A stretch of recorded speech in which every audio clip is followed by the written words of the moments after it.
I am one of those who had really advocated for a lockdown. And I understand there may be some serious challenges that come with it, but we are experiencing some seriously extraordinary times.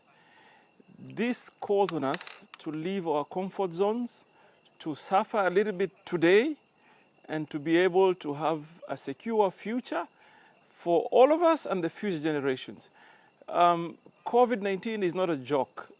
I mean, it's not only in Kenya. Kenya is not an island dealing with this issue in isolation. We have seen how it has happened in other cities of the world, and we simply need to be careful. We need to understand that we will suffer. It can be very painful, but this is the time in our lives where we have to take the hard decisions to be able to save the future, really. We have looked at the statistics from Kenya Bureau of Statistics. We have collected our own data. We are now analyzing it, but we are looking at least 227,404 vulnerable families in Mombasa. We have mapped them. We have sent teams on the ground to be able to know where they are, who they are, and how they live. We are now compiling the data, and at some point when we have to go to their doorsteps, we shall be able to do that. We have set aside as a county 200 million. We have commitment of donations of food from the local business people or the private sector of worth 100 million shillings. We are still collecting more.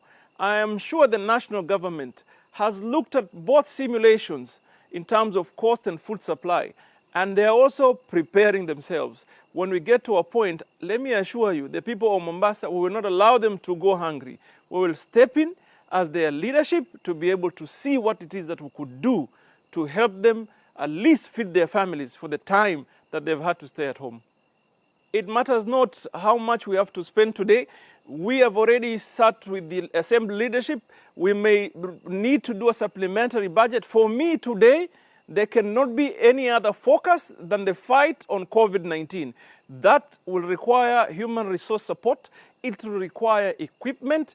And therefore, if we have for some moment to shelve some of our projects that we are undertaking as a county, we shall do so that we save lives. Because even if you do projects, even if you do development today, you are doing it for people.